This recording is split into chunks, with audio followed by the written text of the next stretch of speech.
Welcome to Courtsiders. I'm your host, Eric. With me, I have Dimitri. What's up, guys? How you doing today? First podcast in a while, man. We've been on an adventure, and at least for myself, I've been on an adventure. Dimitri has been on a psychedelic adventure. Um, Yeah, I've been tripping the fuck out. No, I've been working hard, man, to be honest. I've just been helping my mom with the business, just keeping up with daily life, watching basketball. The new Mass Effect Legendary Edition came out, so I've kind of buried my head into that for the past few weeks. I think I have about 50 hours in that since the 14th already. So yeah, that's kind of been what I've been up to. yeah, and I've been doing some, I guess, road tripping, um, 20-hour road trips. Yeah, but I am back from the beach. I'm no longer a surf bum. I am tan as hell, and my hair looking salty from the sea, like a pirate. All right, let's get going with round one of the playoffs, NBA playoffs. We have a lot of, I think, variables going on. You have Nick fans spitting at Trey Young. Yeah, the fan conduct has just been gross. The Philly fan pouring popcorn on an injured Russell Westbrook. You have Kyrie Irving uh, passive shade at Boston fans, and then Marcus Smart coming out today saying like, "Yeah, I've heard it, and it's hard to play for a team, who has these type of fans." And meanwhile, Danny Ainge is saying like, "In my 26 years of being here, no one has Oh, ever I hear complained. nothing. I hear I nothing. I've never heard racism. I've never seen racism. I don't even know what that word means. This is coming from a 92-year-old white dude. So." I know it's So it's something. pretty sad that he doesn't, I don't know, just address it, right? Because I Yeah, think like everyone knows, man. Everyone knows that Boston fans are racist. Even like back in the day with Bill Russell, he was saying like, these people are calling me terrible racist, names, and then it's always been that way. So Austin and Utah always get ragged on for being like the two most racist like places to play basketball. Period. it is known that Utah and Boston, I think even internally in the NBA, everyone knows that those are some of the Most racist markets. easy, like easily, man. So you have a lot of controversy going on.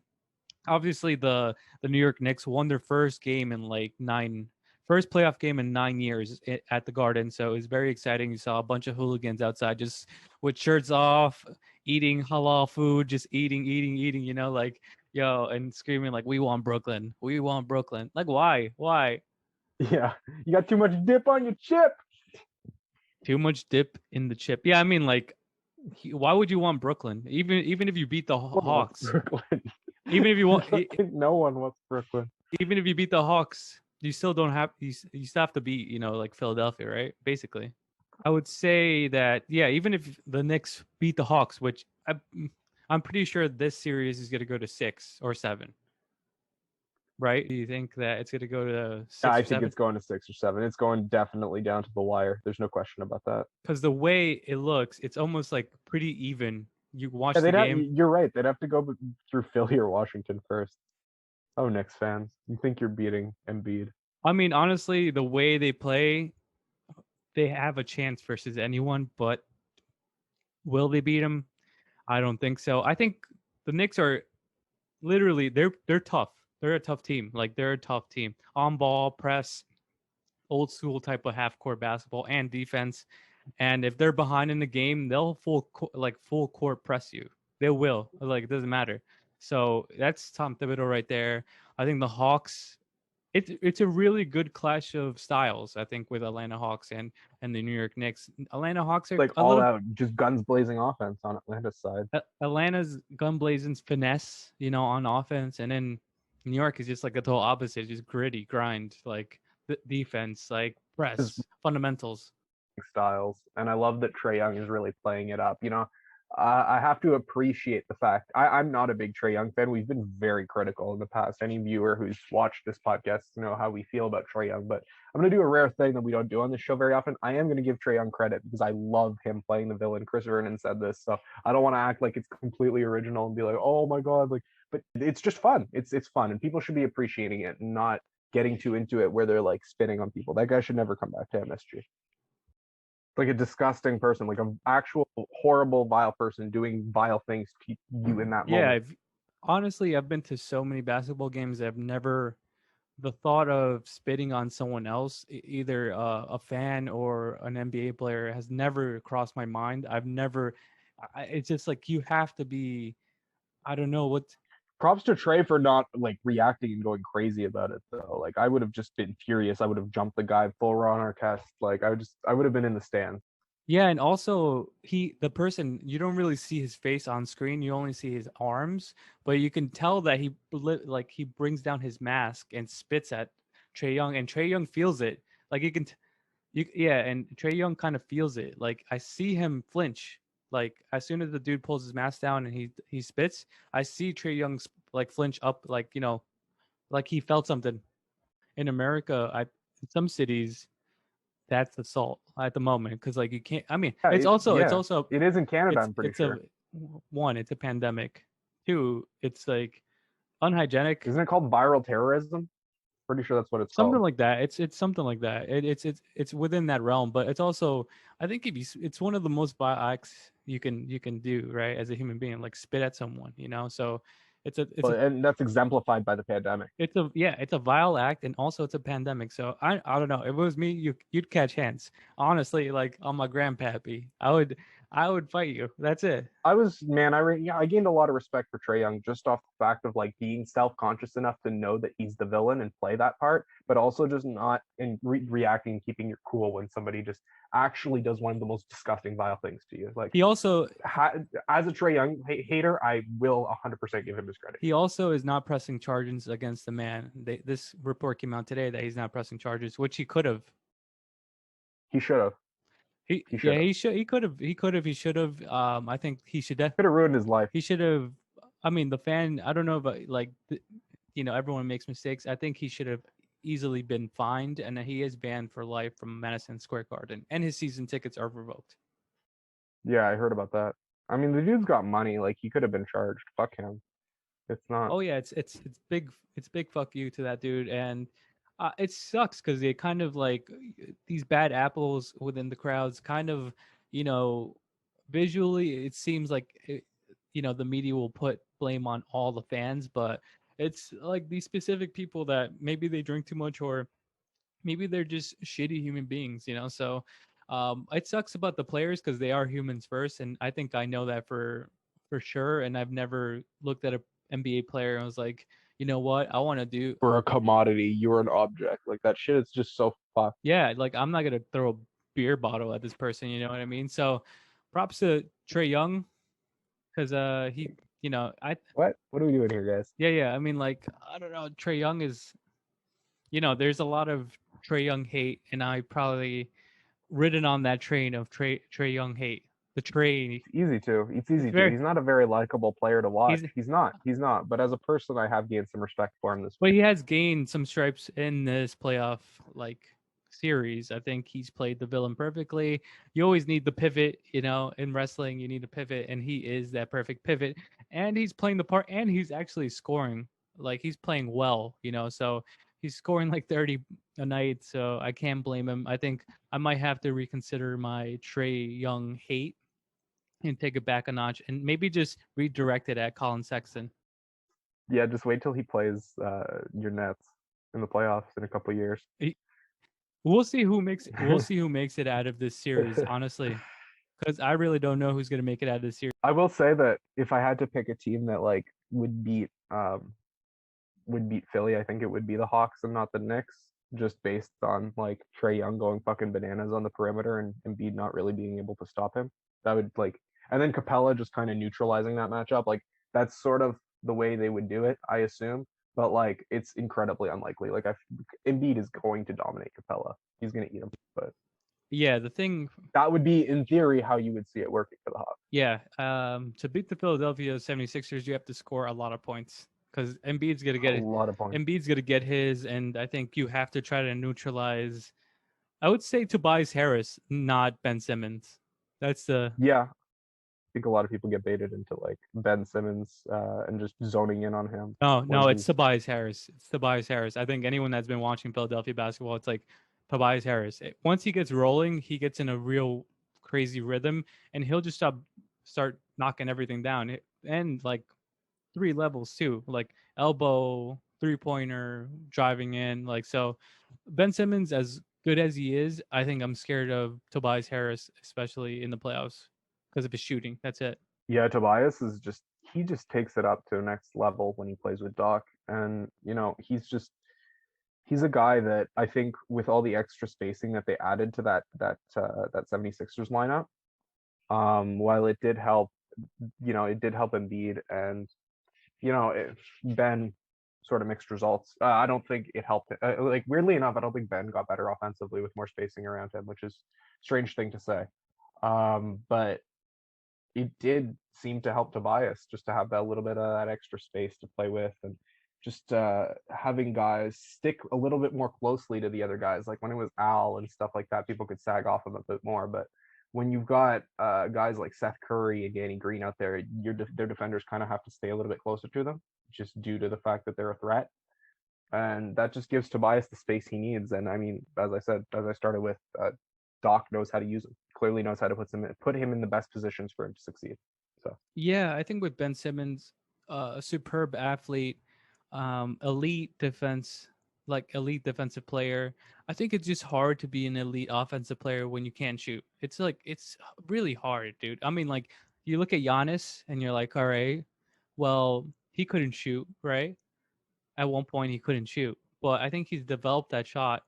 And even now, I'm like, well, it looks kind of funky, but it goes in. And his 3-point shooting, like at least he's taking those shots. I would rather him take those shots and miss them than not take them at all. You know? yeah, at least it's like the threat of him shooting is there. With Ben, it's like you can completely sag off and just like at least with Giannis, it's like, oh, he might pull up and like, it's not likely to go in, but he might pull up and it could go in. Like, it's a thought that has to sit in the back of your head. With Ben, there's none of that. There's absolutely none of that.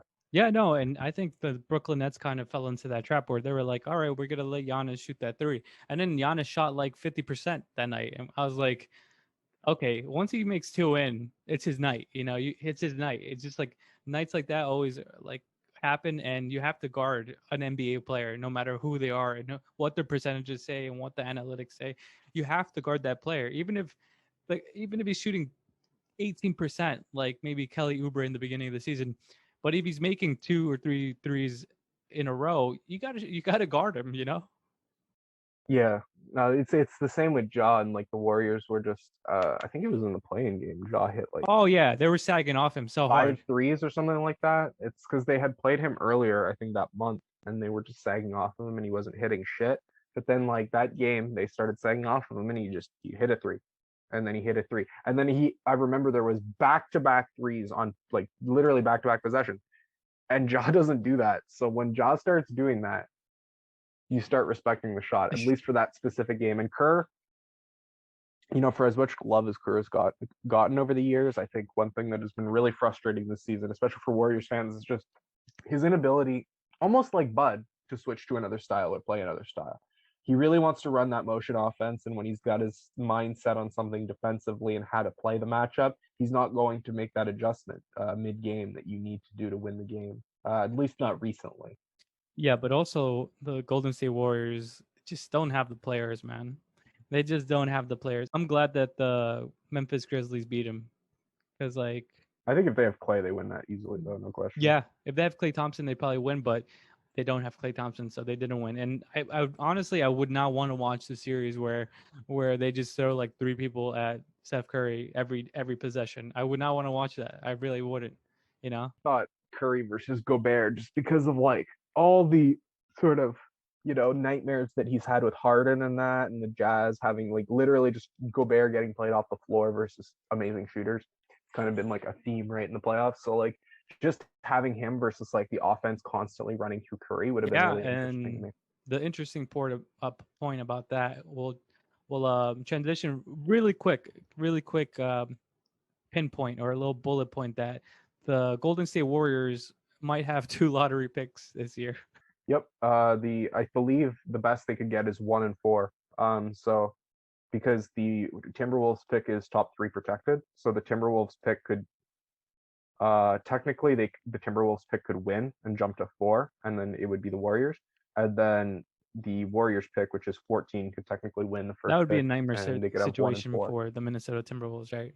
It'd be a nightmare situation for the league. I mean, you'd have them adding like Cade Cunningham plus like Green or Suggs or maybe even Mobley to like a team with Wiseman and Clay and Curry and Draymond. And seriously, I think that would put them over the top for another chip before Curry retires. So for real, like I think you just play Cade at the 3, and it's like, oh, hey, you basically just inserted like a young prodigy into a roster with the greatest shooters of all time. Sweet. Cade's just gonna literally get to defer. Like, it's basically like putting like LeBron light around Stephen Curry and Klay Thompson, and it's just like, yeah, you can kick out to these shooters. Like, excuse me.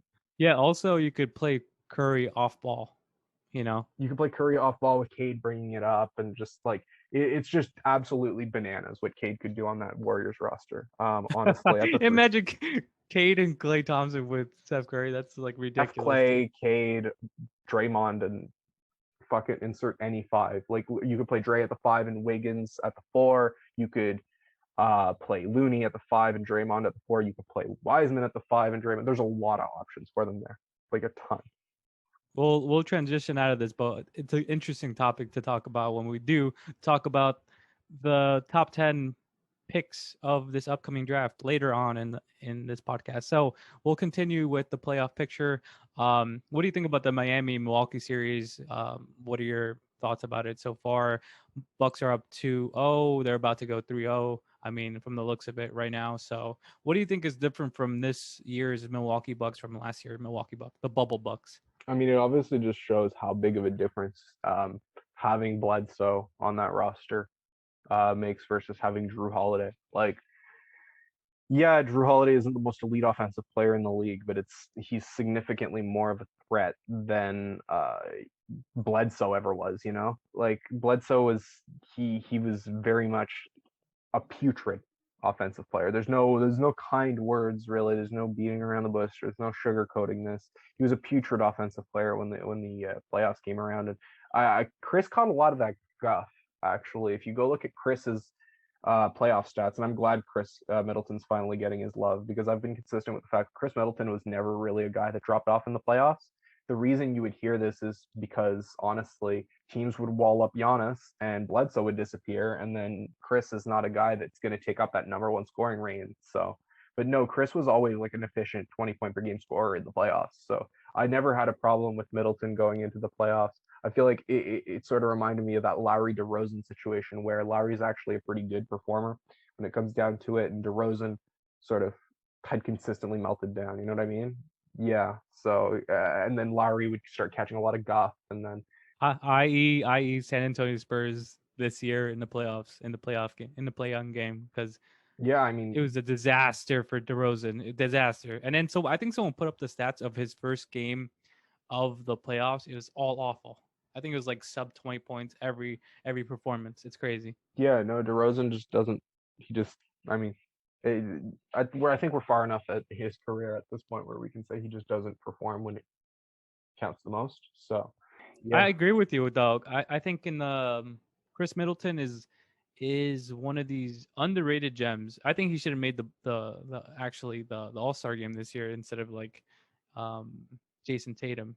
I honestly think he should have taken that there's spot. like an But All NBA third team argument for him. I yeah, feel like there is yeah, for but sure. honestly, I trust Middleton more than Giannis in the 2 minute, like under 2 minutes. I really do. He's just so efficient. He can get to his spots. He can drill jumpers. Like he's smooth. Like I think he just And just knows his spots, and when you got a guy that knows, like De'Aaron Fox knew not this season, but last season he knew his spot on the elbow jumper, and it was like super consistent for him all season. And it's just when you see a player starting to know their spots and really get into their bag in the right place at the right time and know kind of how to manipulate the defender, that's when they take it to the next level. And I think Chris really has he's been doing that for a long time, but people are finally catching on. also underrated defender. You know, honestly, Oh yeah. on ball. Uh-huh. So Chris has always been an underrated defender. I mean, Chris is a guy that can like honestly just be very effective at both sides of the floor. He's a perfect slash third option on a star team. You couldn't ask for a better player next to Giannis. I mean, just an efficient shooter that plays really solid defense. Come on. Yeah, and the thing about Milwaukee is that they kind of they added by subtracting. I think in between the season they had like Torrey Craig, like they had Torrey Craig from the season before. They signed them, and then they were like, we don't really need Torrey Craig on our team, so we let him go. And and they also had, I forgot his name, Teague, Jeff Teague. They also have Jeff Teague. Bobby Portis was actually a big addition for them as well. I want to give Bobby Portis his flowers. I'm pretty sure it was Jeff Teague, but I could be wrong. I could be hallucinating. I think they got rid of DJ Augustine and signed Jeff Teague. Oh, it was DJ Augustine. I apologize. I thought it was a good signing when it happened. It was a lot of people did. A lot of people thought DJ played well, and they wanted him to get a good contract on a contender and sort of finish things out strong. But it was just a disaster. And I mean, like, no exaggeration, a disaster in Houston, in Milwaukee. 37% from the field. I mean, 38% from three. 6 points. Like, just horrible. Not a block all season. I mean, he's a small guy, but even Fred gets like an occasional block. Like, it was just the offense was not working, nor was the defense really. Yeah, what I analyzed from the Milwaukee Bucks, I think when they played the Brooklyn Nets, those 2 games, it felt like a playoff series. So it was intense. It was like every possession mattered. And I was like, this could be the playoffs, So I think what I noticed from them, they're a lot tougher than they were a year ago with Holiday, PJ Tucker, and Bobby Portis. And even Bobby Portis wasn't playing that one game, but I was like, I couldn't imagine him playing in that game. Bobby Portis, for all his, negatives, he's a tough SOB. And he's one of those players that will get second chance points offensively, So him, PJ. I think they just adding not only him, but PJ Tucker, like you were saying, just allows Giannis to move to the 5 more freely. And that's big. And, I think you did make a good point about addition by subtraction, getting rid of the guy who they had overpaid for in DJ Augustine, but then bringing in Jeff Teague, who a lot of people didn't think about this, but Jeff Teague played years for Bud in Atlanta. So that's a player that he's extremely comfortable with. It's like when the Knicks got brought in Thibodeau or Rose for Thibodeau. Like, it's a point guard both of those coaches are extremely comfortable with. They know them. They've worked with them for years. The player knows them. They know themselves inside out in the plays, and just the way they want to run things. So especially when it's a point guard, the guy who runs your offense, it makes so much sense to have these guys. Also, so I do like your point about addition by subtraction. Yeah, and sometimes you have to get rid of some egos and stuff like that. Who knows what the locker room was going through, but sometimes you have so many good players, like they all want to be, fed the ball. So who knows what was going on, but I think their team is firing on all cylinders right now. I like the play of Forbes right now. He does remind me of like Patty Mills because he does come from that San Antonio Spurs background, so like Pop, but he plays like that. He plays like that. It's crazy. He just makes good plays. I mean, defensively, he's always going to get picked on because he is a smaller guard. But offensively, he could get on fire. The other day in game 2, he caught fire, and Miami could not stop him. Welcome to the Forbes list. You got to assume he's the 2 guard, right? With Dante DiVincenzo now going out with injury. Yeah, they're probably going to play him a little bit more. I think, I don't know, versus Miami right now, they're actually playing. Unless they start PJ Tucker and move Giannis up to small forward, and Chris is the shooting guard. Yeah, right now they're playing Diakite right now.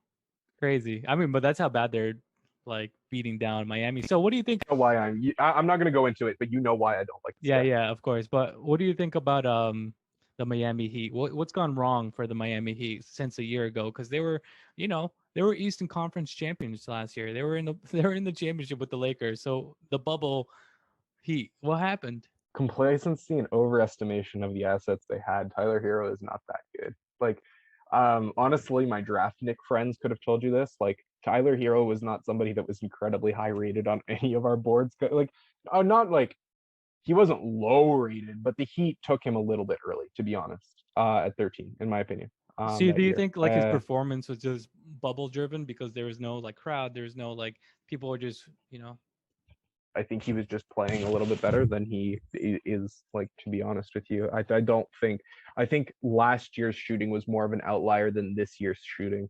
I think this year's shooting was more accurate of what Tyler Hero actually is. He's obviously probably a little bit better than this year's shooting, but he'll probably be more of a 35 to 37 guy as opposed to the elite shooter that people think he'll be.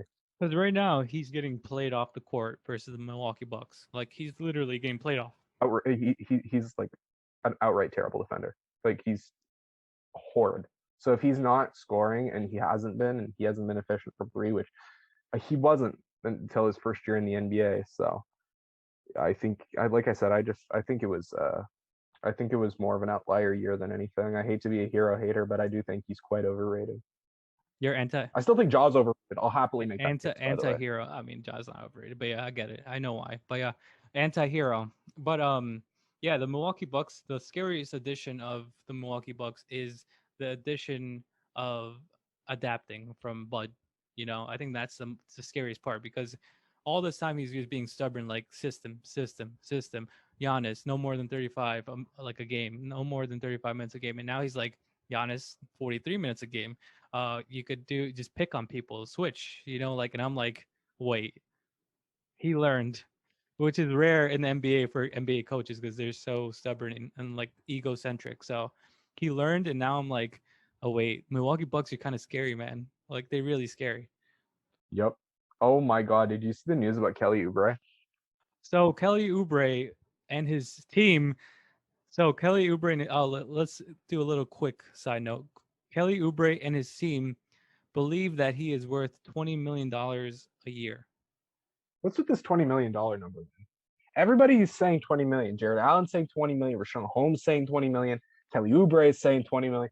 None of these guys are getting 20 million. None of these guys are worth 20 million. Not even your boy Allen. I'm sorry. He's not worth $20 million. If Miles Turner's worth 17 and a half, Allen ain't worth he ain't worth 20. He's probably gonna get 20 for 100 for 5 years, probably. 100 for 5. Yeah, probably.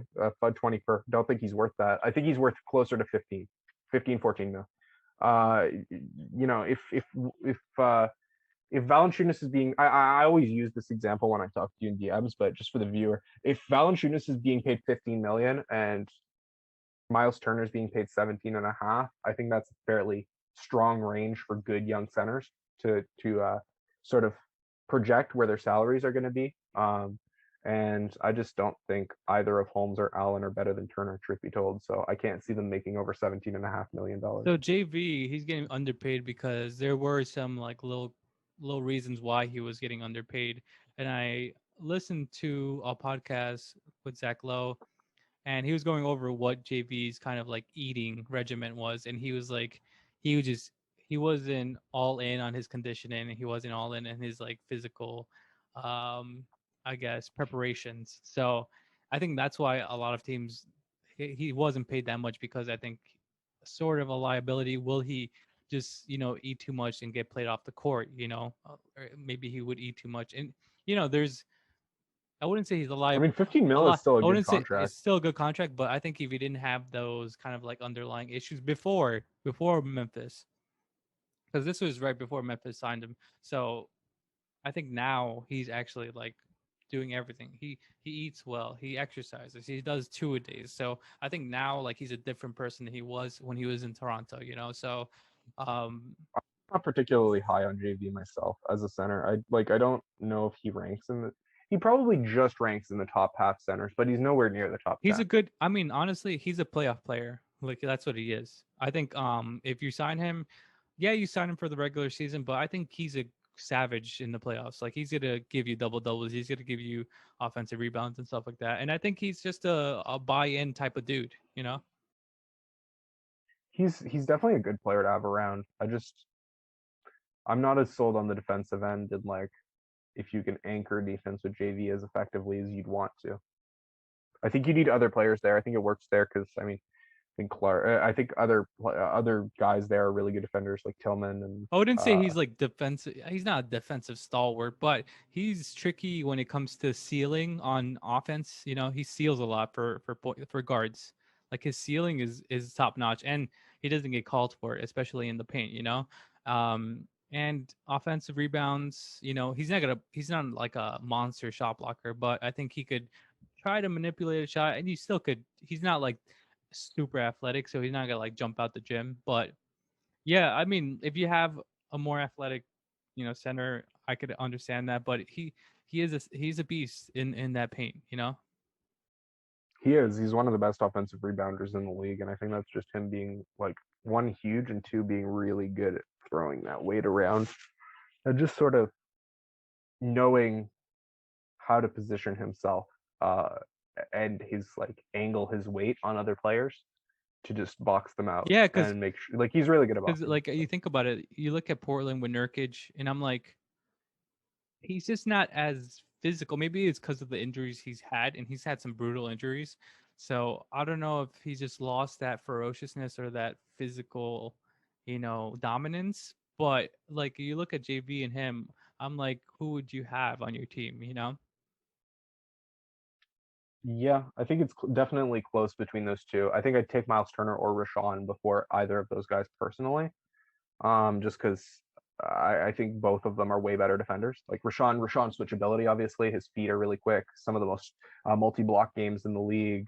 Extremely reliable push shot, like literally the best floater in the whole league. So, but then Miles Turner, obviously, the floor spacing, which JV has as well. But I think Turner is just a way better defender than JV. Like way better defender than JV. So we'll come back to that Worst rebounder though. Kelly Worst rebounder. that Kelly Oubre quote that was put up today with the 20 mil. I don't think he's gonna get.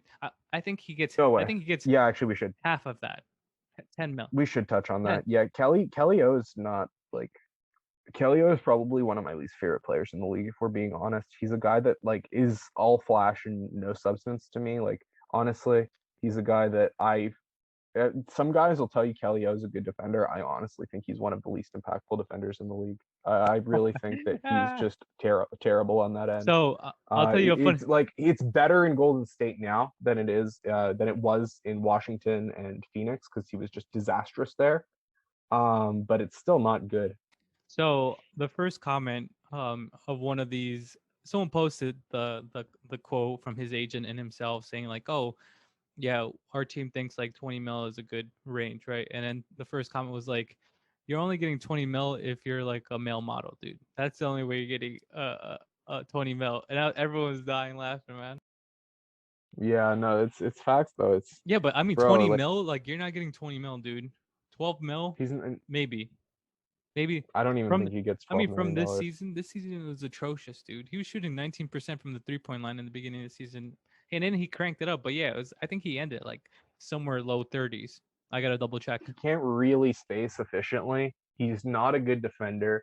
Like he likes to just go for flashy dunks, and even flashy dunks to the point where like it might be detrimental to your team. Where like I've straight up seen him try to like jam something like stupidly and either foul someone like in midair or just completely throw the ball out of bounds like when he's trying to jam it, or like it'll bounce off the rim and it'll go out of bounds and then the other team gets it, or he'll just end possessions like that. And it's just like, man, he's also a player that's not willing to come off the bench at all. I mean, there was that talk with like a Warriors player getting really mad because guys like Livingston and Iguodala, who are just smarter, better players than him, were willing to come off the bench for the Warriors and were willing to take that. And Kelly O has just been, Kelly O, I guess.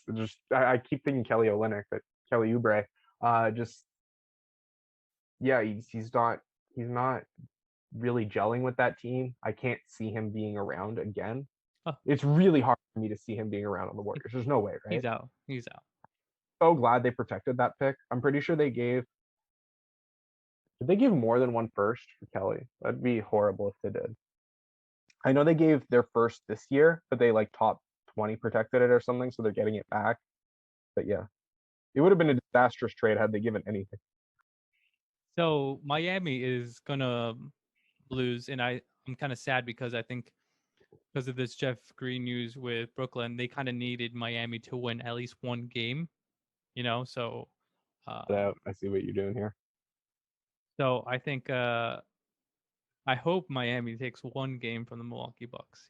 I hope Hero just goes on fire. It's actually been super sad and disappointing about what happened to Hero because their fan base was passionate about Tyler Hero, right? No, he's just not that good. Like they really should have traded him for Harden. Like that was the move that should have happened, and then they just fucked it. I think everyone's seeing that Duncan Robinson more value than Tyler Hero right now, because also Duncan Robinson, he's not like a small dude. He's like, he's got good range. He's a lot less willing to take those superstar shots, and he's like more conscious about what he is, and like how he's a cog in the system. You know what I mean? Like he's a guy. No, but Duncan Robinson, like I've seen some of the shots he's made. I'm like, that is a ridiculous 3-pointer. Yeah, Like off the screen, grab it, just right, but that's what automatic. he's doing. That like I feel like he's actually taking shots off of screens and designed set shots on plays, right? Whereas Hero's like more trying to ISO and do it himself and like make something out of nothing. And it's just not working out for him, to be honest. And it's just not a good style of basketball to play, especially when you have one of the best coaches in the league, Spolstra. You got to take advantage of that, man. Yeah. One of their biggest advantages in this matchup against the Bucks is Spolstra versus Bud, to be honest. I think it can overcome the talent. And also Jimmy Butler hasn't been playing that well, in all honesty. Yeah, he's been I shooting don't know like if he's hella hurt. threes. I think he is because he's just been a little bit afraid to go in. He seems a little hurt. I'm not sure. But Giannis has been just flexing, dude. Yep. Giannis this year, different level. I know it kind of the Could win MVP Jokic. again.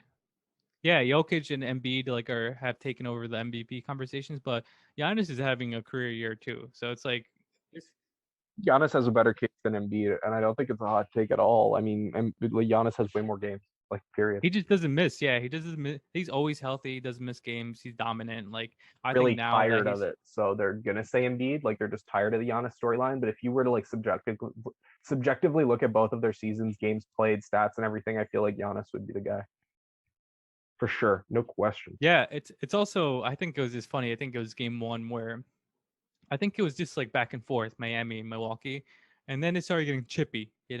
Ariza tackled Giannis, and then he did like a push up off Giannis, Lisa's and always Giannis doing was like, some weird shit. he's always doing some weird shit, man. And I think after that game one, I was like, Wasn't there oh like wow, some like shoving with Bielitsa too? that was game two. Bielitsa, I don't know why Bielitsa was just getting into it. I was just like, this doesn't make sense. Oh, sorry. While we're on Bielitsa, can we talk about the fact that the Kings won the Harkless trade? How? Yeah. Like I mean, how? Belly's bad. So Oh, bad. bad. He's Dude, washed. he's washed. Like since last deadline, I was like, yo, if we get shit all for Bielitsa, like that's a win. Like one round pick, I'm taking that They shit and running.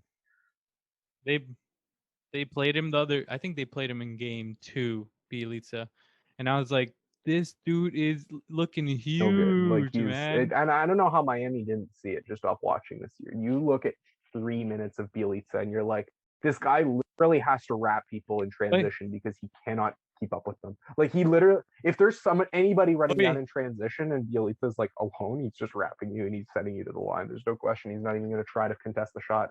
Like it's, whoo, Bielitsa's. Oh man, it's literally just like watching an old shot put walk around like an old rusty shot put. He's just like, ugh, like from like super far out. It's just he's like super stiff. It's just no, he's good lord. but but also he's gained a lot of weight since like Sacramento Kings. Sacramento Kings at one point he looked like a little skinnier. I was like, oh, this dude looks like he's from Portland. But then The fuck is that supposed to mean? What the fuck? Why are you dissing all of Portland? not like drugs, but I mean like he had like a little mustache going, and he looked like he was into like cortados, like espressos stuff like that. So out of Yeah, so I don't know if you saw the Kings reporting on this, but apparently Bielitsa had a huge meltdown when we told him we were going with Bagley going forward, like for the future. The coaching staff told Bielitsa that he wasn't going to be getting any more minutes, and yeah, Bielitsa was ready to pack up and go back to Europe. And then Vlade signed him and was like, "Please stay. I convince you. Like, stay around, my friend." And then they fired Vlade, and then this new GM comes in and he's like, "Yeah, I know you wanted to go back to Europe and chill, but actually we're just not going to play you anymore." And he's bad. Like we can't even blame Monty for doing it. dude, he came in game two for Miami. I was like, man, I think he just doesn't care. Like, I really think he doesn't care anymore. He wanted to go to Europe after Philly and His shoulders, man, like you can just tell, like his arms were just flab. they not even flat. They look like when you take the skin off a rotisserie chicken. Good God, And I was like, bro. damn, this dude got two rotisserie chickens on his body, and they were just like, they were just Oh round, no. like not like round, not like round like Zion.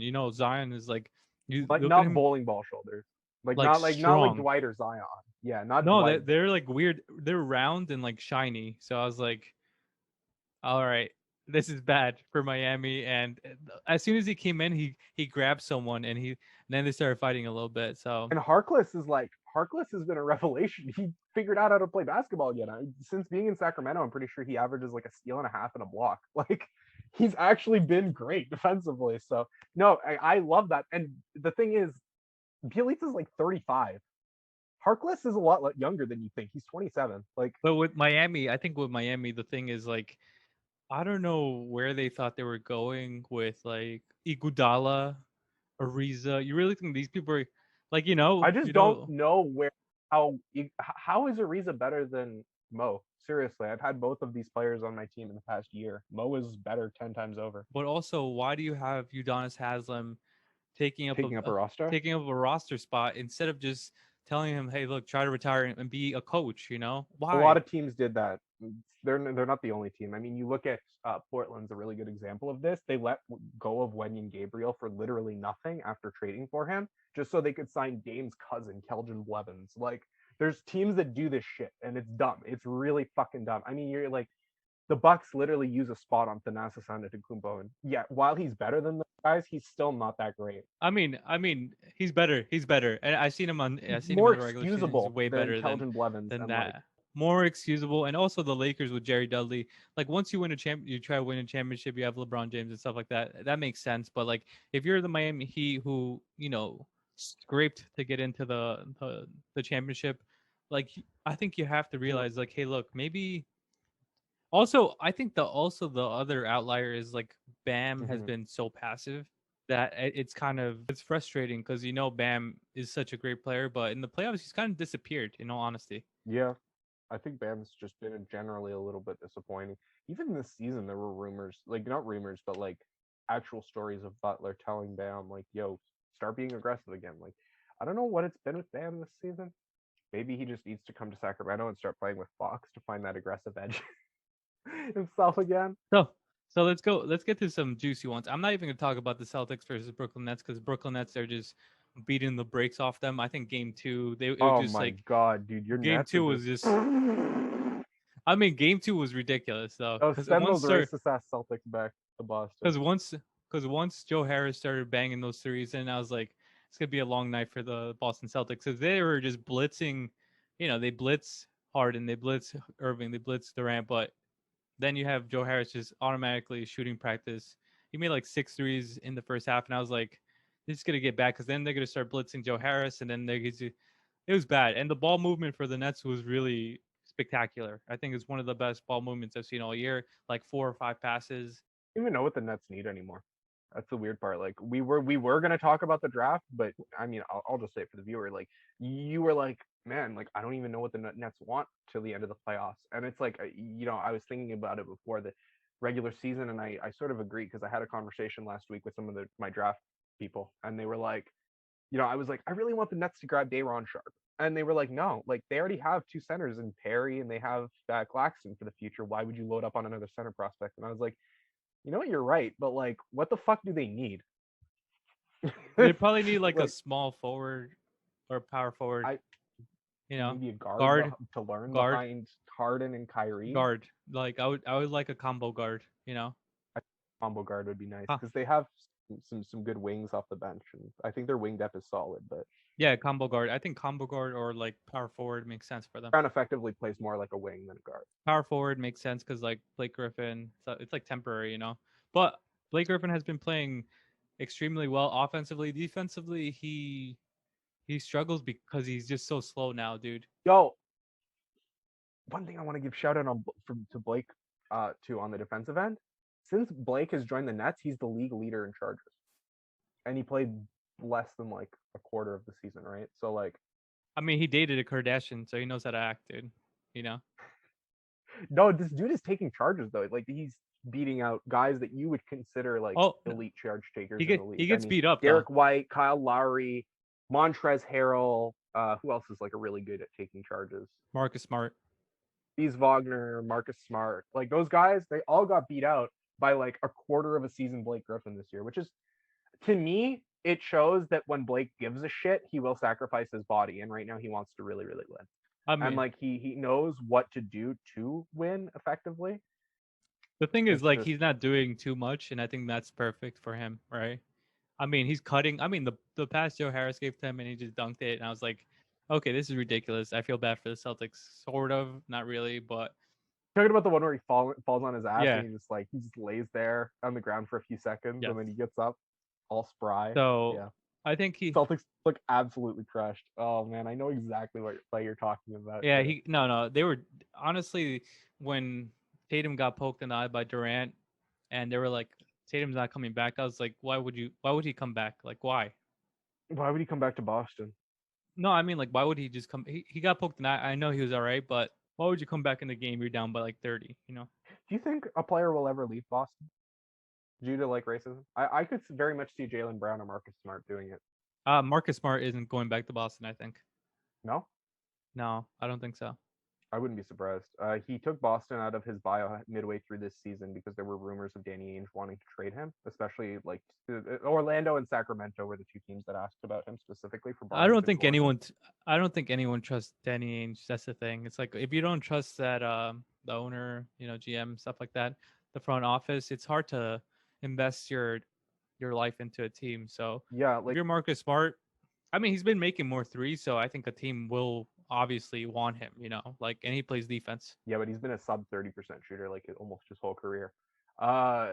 Like yeah, you're gonna need him defensively, but like Marcus Smart is kind of just he's been a bad offensive player that's lived on Boston hype for a few years. Let's be honest there. I mean, he's gonna need a team that has scores on it. You know, Oh no like question. so. So if Ideally, I he, mean he's a sixth man, defensive sixth man, right?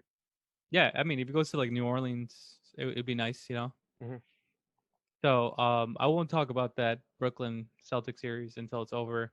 Um, also, it's just funny because I have been listening to Bill Simmons' podcast just to see like what he's saying about the Boston Celtics and Brooklyn Nets, Oh yeah, you and it's like it's like this. The segments are like this long, dude.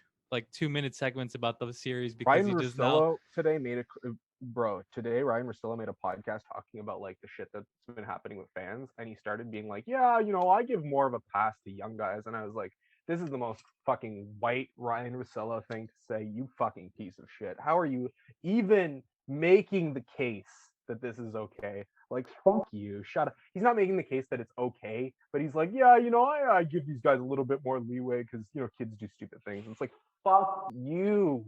Literally, that's assault. Like, no, no. I mean, after the whole, I think after the whole George Floyd podcast with him and Bill Simmons, and when he was just like looting and sneakers and Jordans and stuff like that, I was like, I'm done. I'm never listening to this dude ever again. I was just like, I'm done. But I like listening to Bill Simmons cry about Kyrie Irving, so I always listen to the Bill Simmons podcast just to hear him cry about Kyrie. If you're listening to Bill Simmons to hear him cry about the Celtics, I'm fine with that. Like, I'm fine with just reveling and enjoying. But he his doesn't. He passion. doesn't do it, dude. He doesn't do it.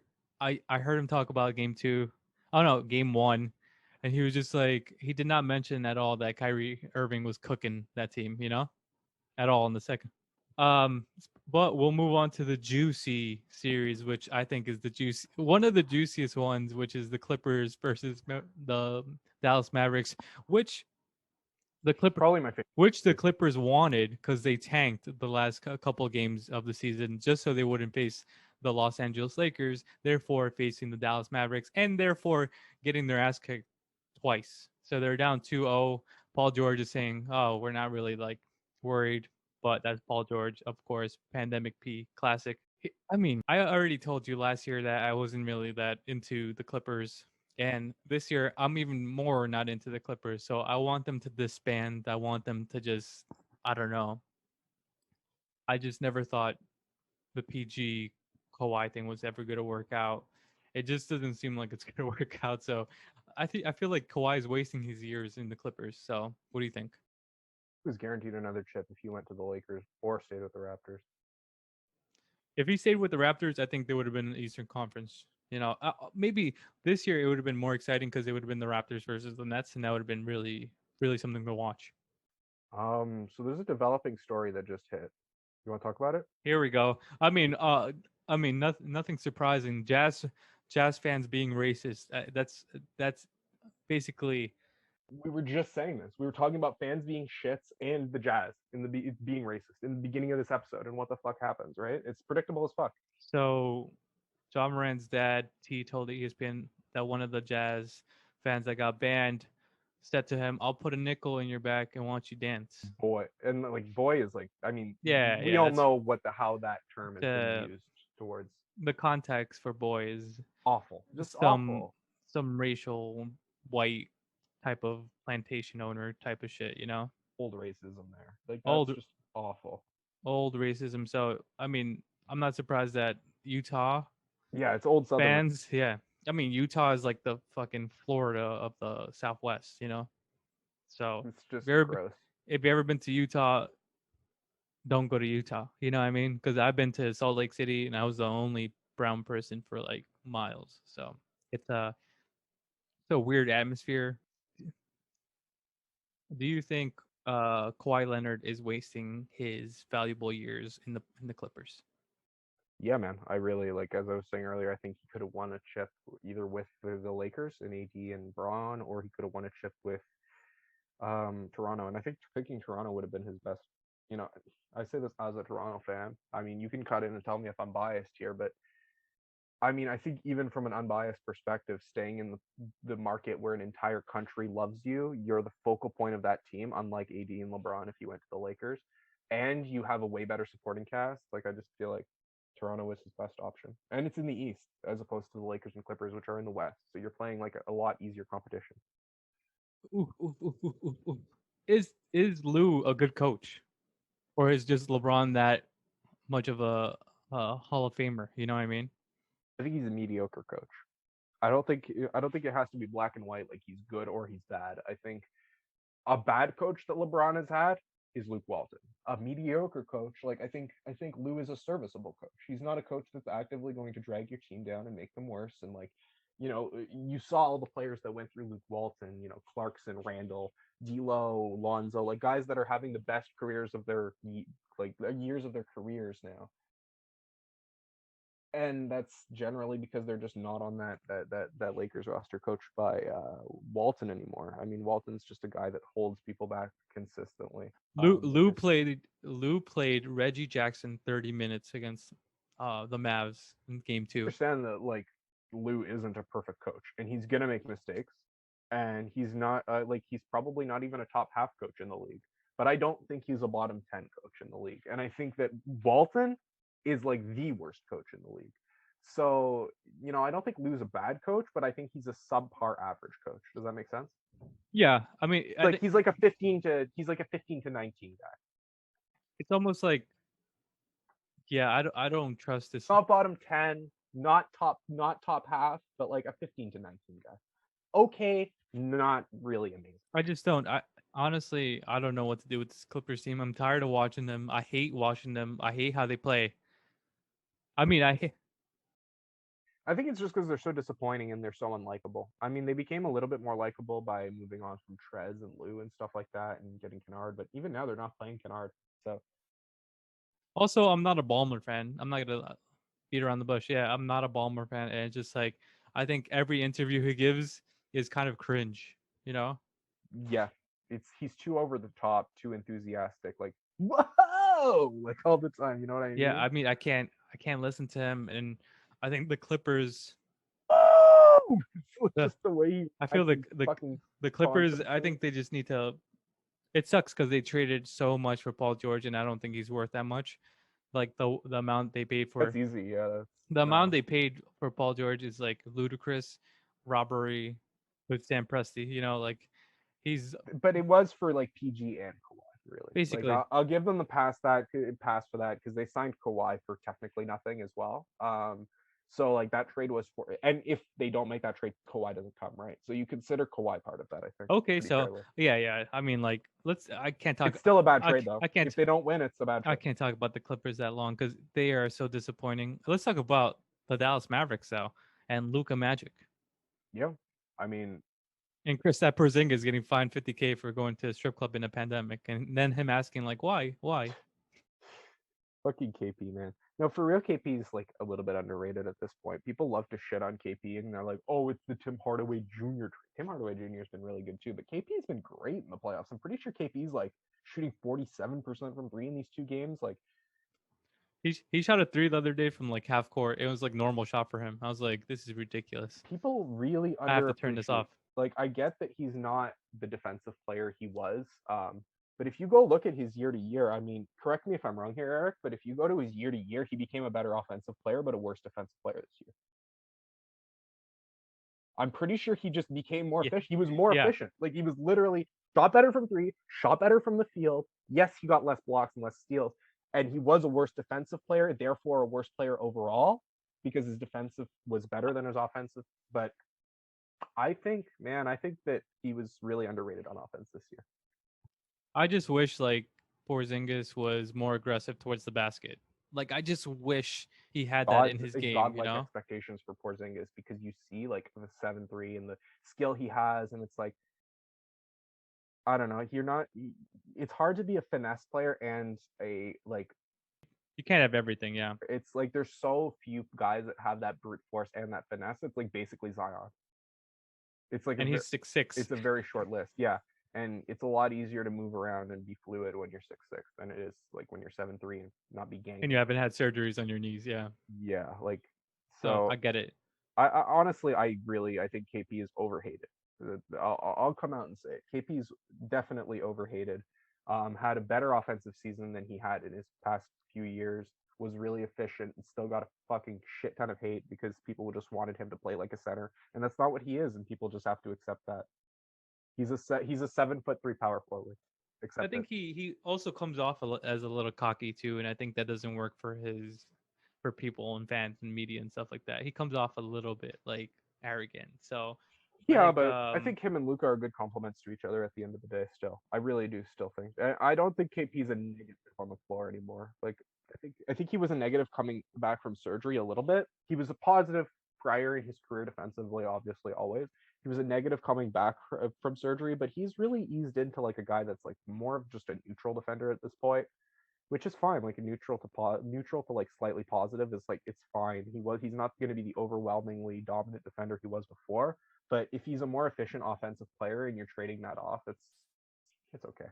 He's still a good player. He's not an amazing player, but he's still yeah, a good player. and if Tim Hardaway Jr. keeps shooting like this, I don't know. Like I think he's gonna get money because people are They have his bird rights and they can sign someone else, so they could technically bring in a guy like Rashawn Holmes, and they could like have Dorian Finney-Smith at three and just have an extremely dominant lineup next year. They actually their projection. I see they're projecting better than the Clippers on the long run. Yeah, Luka, THJ, DFS, Porzingis, and then they go out and sign Rashawn Holmes, and that's an incredibly scary team. yeah, I think I Turner. think or they trade for Turner. Yeah, it's just like I could see them going after Isaiah Hartenstein too. I think Hartenstein's a little bit underrated, but Yeah, they look good. I think they just need to add some depth to the bench, some couple here and there, and I think they'll be ready. I think they'll be prompt. I think when you have a player like Luca, it's like I think okay, also finding out what to do with the Dwight Powell contract is going to be big for them because he signed that and then he got hurt, and from what I've heard from Mavs fans this season, he's sort of been wholly underwhelming, and he's like making 11 point something million. So if they could like find a way to move that for like maybe a more functional player, that would be interesting as well. That'd be another avenue for them to get a little bit better. so there was a report that the Dallas Mavericks they weren't running plays against the Clippers because Rajon Rondo knows their plays, so he was calling them out before they were actually going in motion. So they're not running plays as much because of Rajon Rondo, but I think it's kind of playing into their hands. Like, if we're freestyling a little bit with Luka, it's like perfect for Luka Doncic. He's that type of player, you know. He just reads, he processes it, and he just plays at his own pace. That's the interesting part about Luka Doncic. He's not the fastest and he's not the strongest. He's always going to play at his own speed, which is really interesting, especially against like veterans. Like there's a lot of veterans in the Clippers, and he just doesn't care. He's just like, you can't guard me. You can't guard me. And if you can guard me, there's going to be like multiple picks, so you're not on me. I think they're doing that with Kawhi. Kawhi was on him for a couple plays, and then they just set multiple picks on him, so he gets the switch, which is tough. So what do you, so what do you think about So do you think the Mavs are going to win the series? Yeah, I do. I do think the Mavs are going to win this series. I think there are very few teams that have made it back from 0-2. There are teams that have done it, but especially when you're not only is it 0-2, but it's 0-2 and you're heading into two away games. You just lost your two home games. Like I have a very difficult time seeing the Clippers coming through with this one. It's a nightmare, right? Because I mean, like it's not like you're losing these away from home. You're losing these at home. PG's in his own head, and those Mavs fans are not going to make it better. Kawhi's going to have to pull some magic, like so really, really like some Toronto magic out of his ass. Like he's good, and the thing is, he is pulling that magic right now. He had 41. He had 41 against the Mavs, and they still best scoring halves wasn't enough. It's unbelievable. Highly disappointing. The Clippers, they always are. They are the Clippers. It's always gonna be disappointing. The other series is the Phoenix Suns and Los Angeles Lakers. Your thoughts so far? Series is tied 1-1. Some fans gonna hate me for this one. This series would be over if the Suns had Halliburton instead of Jalen Smith, especially with Chris Paul getting hurt. This series would be a lot easier maybe not over, but much, much easier for Phoenix. Chris Paul has not been that big of a factor in the past few games, to be honest with you. He does have he is hampered though. He got hurt in game 1. Exactly. That's what I mean though. He probably has like a pinched nerve or something, dude. Imagine if Halliburton was ready there to step in though. That's the thing. Or even Devin Vassell. Honestly, either of those guys. You could put Booker at the 1, and I think Booker can give you some time at point guard, Vassell at the 2, Mikhail at the 3, Cam Johnson at the 4, Ayton at the 5. You could have done that and given Chris Paul a little bit more time. We just got the notification now Chris Paul will be playing. So it's, they're not able to give Chris Paul really a break or a rest. Even in the games, like he's not playing, like he's not taking as many shots, but he's still playing those minutes. Like, and they're trying to have to run through stuff through campaign now, and it's like, yeah, I just, this is a team when I look at it, it's like if they had Vassell or Halliburton. If they had Halliburton, it would be interesting. But also, Lakers right now, like they're a chainsaw. So I think sometimes with rookies, they do go into this weird mode. Especially, I don't know if I would trust them against a playoff team or a champion team like the Lakers. Even though like Cameron Payne is kind of holding his own, man. That dude was almost out of the league. It's crazy. Honest. I watched him on the he was horrible. I remember the Raptors signed him for preseason before like last season. And he was playing on their preseason team, and I think he had like this awful game. I'd have to go look at the box score, but I just remember watching him, and I think it was with my like grandparents or something like that. And it's just like, wow, what the fuck is this? Like he was awful. He was so awful, and I cannot believe he's turned it around like this. Cam Payne has been one of the most miraculous turnarounds in the NBA. I can't believe he's pulled a career out of his ass. I can't believe he's playing valuable minutes against the Lakers in the playoffs. It's like unfathomable. Like I couldn't even make it up, because at one point he was almost like going to like CBA, So yeah, no, really. So I think there was a quote today. He's like, I realized at one point that like I did not want to be in the league, like I wanted to be in the league. So I made everything a focus on just being on the league. And I think he landed in the perfect spot with Monty Williams. It's crazy. It is crazy that like when I'm watching Cameron Payne, I'm rooting for Cameron Payne, dude. Like when you catch yourself rooting for Cameron Payne and you know his trajectory was almost like out of the league, almost like in Europe or whatever. It is insane, dude. It's insane. Feel good story though. It's a feel good story. I mean, definitely a good article there, right there. So we'll go from playoff pictures. I think, did we miss any? Yes, probably, but do I want to go over them? Not really, because Dude, we didn't talk about Wizards and I'm not going to talk about Wizards in Philadelphia. Philadelphia's playing like a 10 seed, dude. I'm not going to talk about that. Yeah, that you series mean is they're playing over. like a 10 seed? Whatever, man. Didn't they Yeah. just whoop the Wizards? No, I mean like the Philadelphia's 76ers are playing a 10 seed, like Oh, they they're just playing a 10 seed. I heard they're playing like a 10 seed. I was like, they just whomped no. these They're guys. Philadelphia's playing a 10 seed. I don't even want So to the talk most about we're it. touching on this series is Russ getting popcorn down his back. It's Popcorn fucked on the up. back, popcorn on his head, and I hate that fan. Russ should have fought him right there, but yeah, Honest, you can pull the fucking they should have Meta World Peace. they should have brought the fan down to the like where he was and just Them in the middle, like yeah, on the just logo.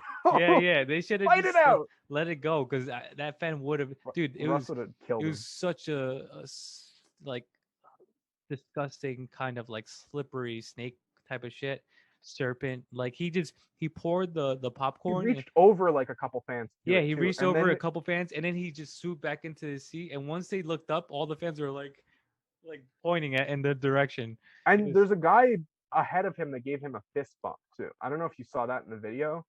One of the fans gives him a fucking fist bump after doing it, which was even more sickening. I mean, Philadelphia fans are known for being routed. Supposedly that was a Celtics fan though. I don't know. Brian Russillo said it was a Celtics fan. I don't believe him, but if it was, that's I don't. Ryan Russillo goes into like the wrong hotel room, so I can't really trust his word. Yeah, so no, like you're probably right. I actually like I was just browsing Twitter and the first tweet I saw was wow. It was on the Morant thing. It was like, wow, Utah, Boston, Philly, and New York are really competing to see who can have the worst fans in the league. yeah, no, it's pretty bad. So I won't talk about the Sixers and Wizards because I feel like that series is over. Like Embiid's too dominant. That team's too good to even like.